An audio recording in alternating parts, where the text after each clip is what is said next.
questions. We'll start with Swedish radio in the second row, please.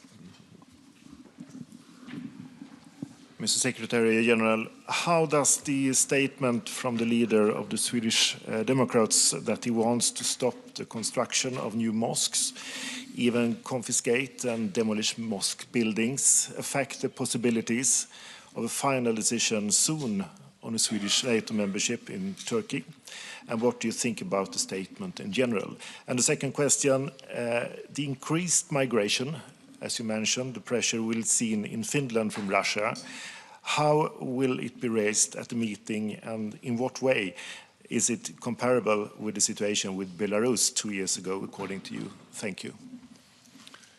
So first on the last, on the Finnish border, well, I think it's too early to say how to what degree this is the same as we saw on the border with Belarus. But I think what we can say is that this is yet another example of how Russia is using migration as a tool to try to put pressure on other countries in Europe. Therefore, I'm in close contact with the Finnish government. They have briefed us on the situation, and we are, of course, following very closely what happens around the Finnish border. Having said that, I'm absolutely confident that the Finnish authorities are able to deal with this situation themselves, also with the support they get from the EU border agency Frontex, so far there has been no request for any NATO increased involvement on this situation. And of course, border control is something which is done by border authorities and by national authorities in NATO allied countries like in Finland. Then on the statement from the Swedish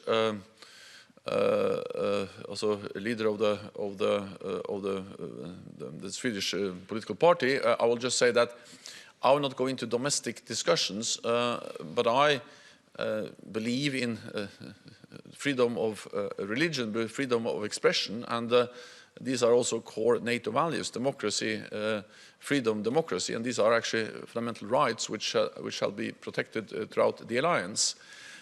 What matters for Sweden's NATO membership is the fact that Sweden, as a government, as a nation, has delivered on what they pledged. Sweden promised in Madrid and also later on in Vilnius to step up its fight against terrorism, step up its cooperation with Turkey, and also to remove restrictions on arms control, and that's exactly what Sweden has done. So Sweden has delivered on what they promised, and now the time has come to Turkey to finalize the accession process. And it's good that President Erdogan has submitted the papers for ratification to the parliament. It's good that the parliament in Ankara, the Grand National Assembly, has started to deal with these documents, and I hope they can finalize this process as soon as possible. We'll go to Irina Summer, row 4 in the middle here, please. Just behind you. Yeah. Thank you, Dylan. Secretary General, Irina Sommer, news agency Interfax, Ukraine. What is your assessment for the implementation of Vilnius summit decision regarding Ukraine? What is your expectation towards upcoming summit in Washington? And what Ukraine have to do to get a good result there? Thank you. So NATO allies are following up and implementing the decisions we made on Ukraine and NATO membership at our summit in Vilnius in July this year. And we made 3 important decisions. First of all, we shortened Ukraine's path to membership from a 2-step process to a 1-step process by removing the requirement for a membership action plan for Ukraine. So that step has already been taken. We have actually removed one of the phases that Ukraine has to pass to become a full member by removing the requirement for a membership action plan, as we also actually did for Finland and Sweden. Second, we have established a NATO-Ukraine Council, which is an important body where Ukraine and all NATO allies meet around the same table with the same rights, the same obligations, and that's a body where we can make decisions together. So that moves Ukraine, of course, significantly closer to NATO by establishing a decision-making body, the NATO-Ukraine Council, and that body, that council, will meet for the first time at the foreign ministerial level this week when Minister Kuleba comes to NATO. And thirdly, we have agreed a comprehensive, substantial program for ensuring full interoperability between Ukrainian forces and NATO forces. This will, of course, help them also to come closer to us, that they are more capable of operating together with NATO forces, and allies are delivering on that. On top of that, of course, the fact that NATO allies are delivering F-16s, battle tanks, artillery, training, all of that is in a very practical way helping Ukraine to come closer to NATO, because they are more and more also capable of operating and working together with NATO soldiers and based on NATO doctrines and training procedures. It's too early to say exactly what will be the decision at the Washington summit. All allies agree that in the midst of a war, full membership is not possible. But of course, we will continue to look into to address how we can move Ukraine and NATO even closer together as we prepare for the Washington summit. What decision we make there has to be addressed at a later stage when we are closer to the summit. We'll go to Petra Jordan in the second row here, please. This is Mohammed Shaboul from Jordan News Agency. Mr. Secretary General, what specific issues will the ministers discuss with respect to the situation in the Middle East? Thank you. Of course, we are extremely concerned, and I will also welcome the fact that King Abdullah visited NATO a couple of weeks ago. He gave a briefing to all allies. I had a bilateral meeting with him, and of course, his assessments, his analysis are of great value for NATO, and it demonstrates also that Jordan is a close partner, a highly valued partner of NATO. We have partners in the region. Israel is a partner, but also Jordan, Iraq, many Gulf countries, other Arabic countries are NATO partners. And in this critical situation, we consult, we work with, we listen to our partners in the region. So we welcome the pause in the fighting, and this has enabled the release of hostages and enabled the delivery of support, humanitarian support to the people of Gaza. I call on an extension of the pause because this will give the people of Gaza much needed relief. It will also enable further release of hostages. NATO as an alliance has never played an active role in the Israel-Palestine conflict. We have a presence in the wider region with our training mission in Iraq to fight ISIS, with our close cooperation with Jordan, where we also do some defense capacity building efforts. And of course, we are concerned about the potential escalation of the conflict. And therefore, our message to Iran is that they should rein in their proxies. And of course, what we have seen, drone attacks on ships, on US forces in the region, but also attacks on commercial ships is of great concerns and underline the importance that Iran actually really don't use this situation to turn this war into full-scale regional conflict. Go to Terry Schultz in row 3 here, please. Thank you, Terry Schultz with DW Today. Mr. Secretary General, how concerned are you by the emergence of plans that could call for Ukraine to give up territories permanently, possibly in exchange for NATO membership? How much does this concern you about the long-term security of NATO if this were actually to be the case? And are you also worried that perhaps flagging in the sense of declining weapons deliveries to Ukraine could mean that Ukraine would be forced into that situation, again, leaving territories in Russian hands that are Ukrainian land. Thank you. It is for Ukraine to decide what are acceptable ways to end this war. Our responsibility is to support Ukraine and to enable them to liberate as much land as possible and to put them in the best possible place when or if negotiations may start. Wars are by nature unpredictable. We have seen no sign that President Putin is planning for peace. He's actually planning for more war. So what we do know is that the more military support we provide to Ukraine, the stronger their position will be on the battlefield and the stronger their position will be on a potential negotiating table. I think we have to also recognize that Ukraine has already made big or achieved big victories. We have to remember where this conflict started. At the beginning of the war, we feared that Ukraine would collapse within weeks and that President Putin would control Kiev within days. That didn't happen. The opposite happened. The Ukrainians were able to push Russian forces out of the north, in the east and in the south. They have liberated 50% of the territory that Russia occupied at the beginning of the war, of the full-fledged invasion, and they have prevailed as a sovereign, independent, democratic nation in Europe. This is a big victory for Ukraine. At the same time, Russia has suffered big losses, significant fighting capabilities, tens of thousands of troops and personnel, and Russia is becoming more and more isolated politically, weaker economically, militarily.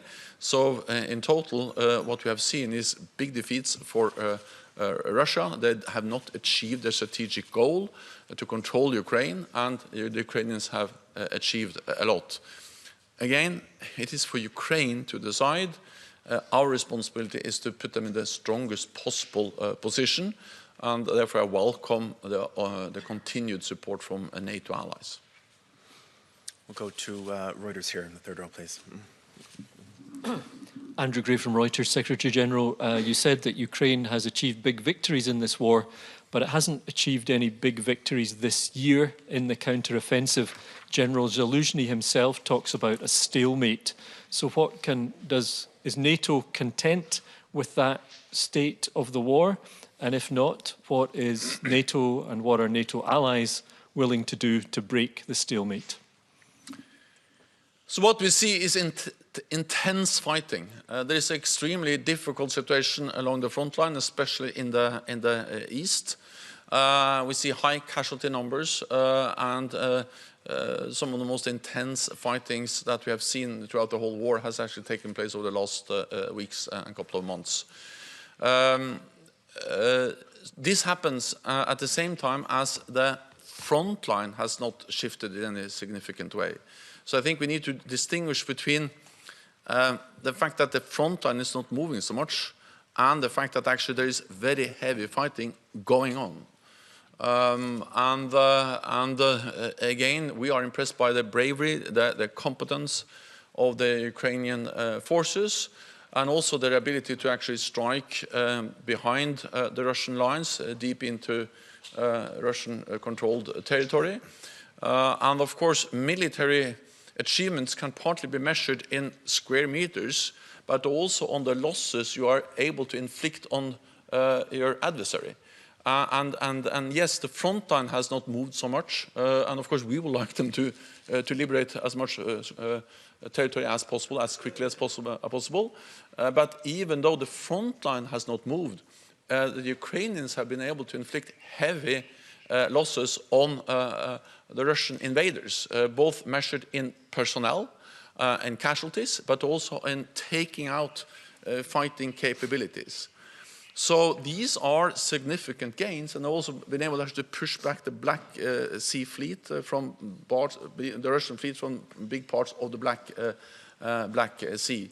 So these remains important military gains, even though over the last months we haven't seen any significant territorial gains. But again, we have to remember the starting point. The starting point was that most experts, and also we, feared that Ukraine was going to collapse in weeks. They've actually made huge gains. We'll go to Tanyug over here on the left side. Thanks. Mr. Secretary General, how do you see the future of the mission of KFOR? And do you think that NATO could take on a bigger role than the existing one in order to improve the security situation, especially in the north of Kosovo and Metohija? I just visited Kosovo. I also visited Serbia and other countries in the region, Bosnia-Herzegovina, North Macedonia, and I met with the leaders from the whole region.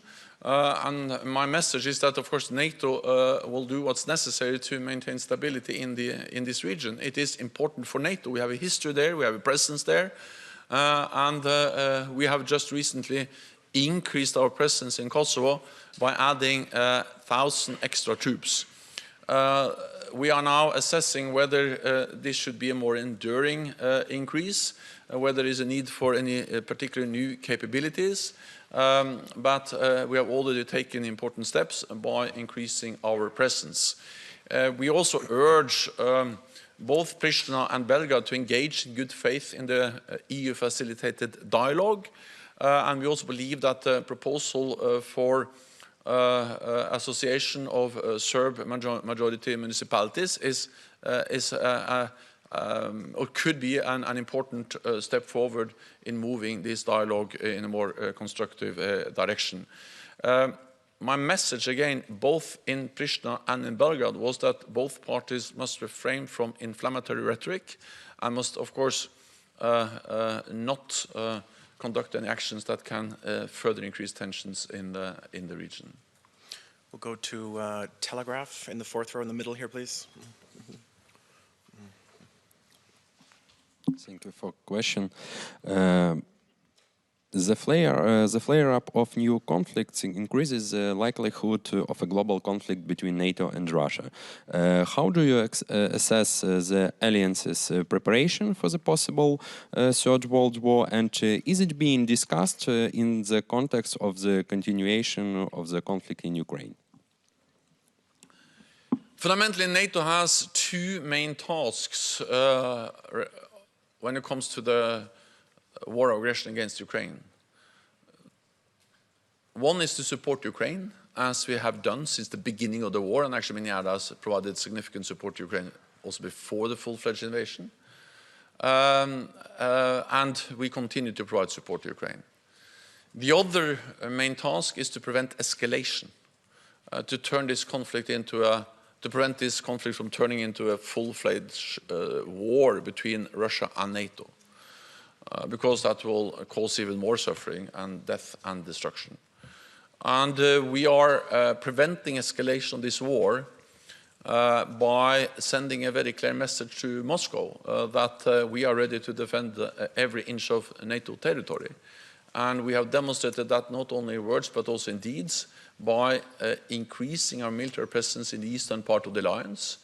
We have doubled the number of battle groups, we have high readiness of forces, and we also deployed more air and naval forces in the eastern part of the alliance. We do this not to provoke a conflict, but to prevent the conflict, and to make sure that there is no room for miscalculation or misunderstanding in Moscow about our readiness to defend allies. This is fundamentally the same as NATO has done for almost 75 years, preserving peace, preventing war, by having a credible deterrence and defense, and that's what we continue to do to make sure that Russia does not go further and actually seek a solution to the conflict in Ukraine, where Ukraine prevails as a sovereign independent state. We have time for just a couple more. We'll go to ZDF up here in the middle of the room, please.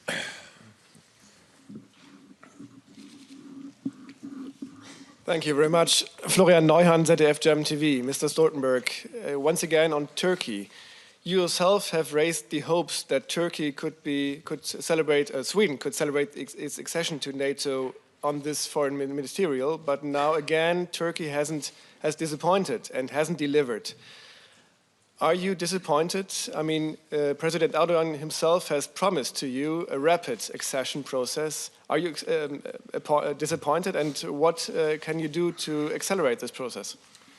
So I would have liked to see a more speedy ratification process. That's no secret, and that has been my message now for several months. I actually made it clear several months ago that the time has come to ratify not only Finland but also Sweden, and therefore I have continued to engage with the Turkish leadership, including a phone call with President Erdogan a few weeks ago, underlining the importance of finalizing the ratification of Sweden's membership. After my phone call with President Erdogan, he decided to submit the protocols for ratification to the Turkish parliament. That was an important step, and it was also good news when the Speaker of the Parliament decided to submit the papers directly to the Foreign Relations Committee, and the Foreign Relations Committee had their first take on the protocols, the papers of ratification. I think it's a couple of weeks ago. Then, of course, I would like them to finalize that, and that's exactly what I have communicated many times, because Sweden has delivered, NATO has delivered on what we promised, and now it's time for Turkey and Hungary to finalize the process. Because we have to remember that Turkey has legitimate security concerns. No other allies suffered more terrorist attacks. They are concerned about terrorist groups which are attacking them. And of course, we should work with Turkey to help them protect themselves against terrorist groups. And that's exactly what NATO is now doing. I have stepped up, we have stepped up here at NATO. I have appointed a special coordinator for our efforts in the fight against terrorism. We are in the process of updating our guidelines for the fight against terrorism. These are important things for Turkey, but also, of course, for the whole alliance. And then Sweden has really stepped up when it comes to exchange of intelligence. The security services are working more closely with the Turkish security services, also knowing that PKK is not only regarded as a terrorist organization by Turkey, but also by Sweden and NATO allies, and also that PKK is linked to also organized crime in Sweden. So I welcome the increased cooperation on fighting terrorism. But also that Sweden has removed restrictions on arms exports, and also, of course, follow up on the message from Vilnius that we should remove as many obstacles as possible for arms exports between NATO allies.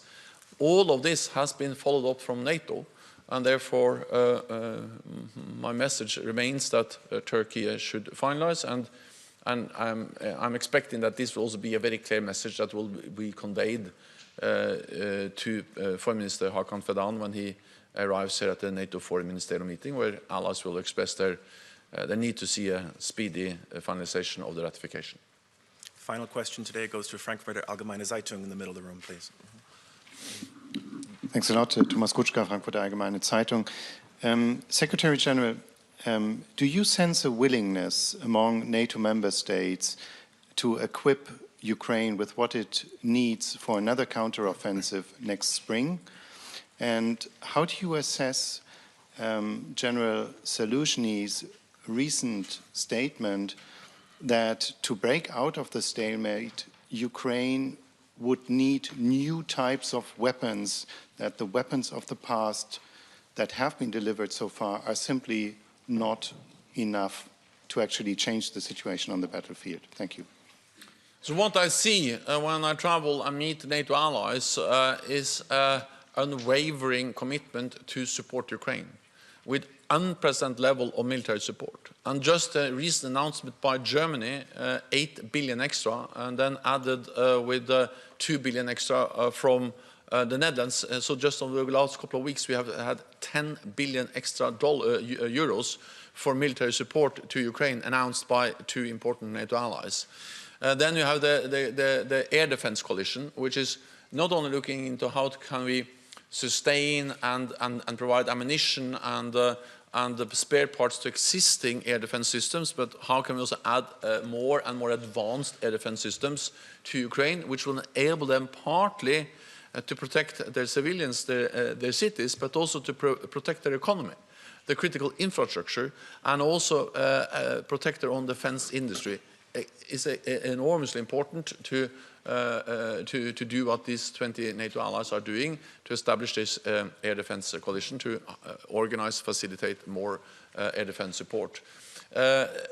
Allies have delivered very advanced weapons, including cruise missiles from the United Kingdom, from France, and allies also providing a lot of other modern types of weapons. And then, of course, we have also the establishment of the training facility in Romania for training F-16 pilots. So overall, I see a very strong commitment from NATO allies to really provide military support and a wide range of types of weapons.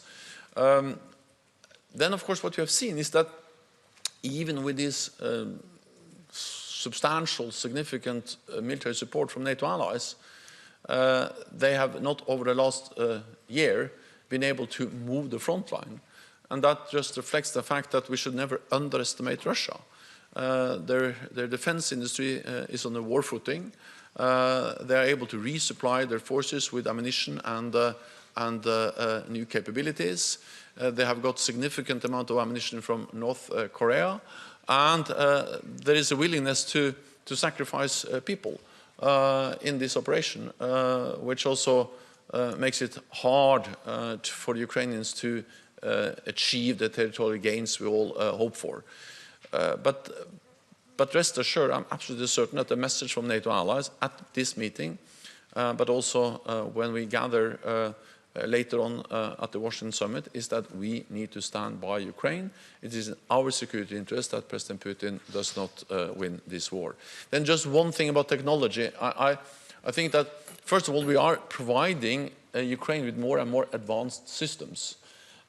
Second, technology is not only about one specific item or weapon. It's about how they can operate together, how we can use drones, how we can use cyber, how we can use different systems and connecting them and then providing new capabilities.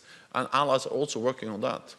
And the way I read the article was also very much about actually how to connect and integrate different weapon systems so they can establish or provide even more advanced capabilities. I'm afraid that's all we have time for today. There will be several other opportunities this week. See you tomorrow. Thank you. Thank you so much.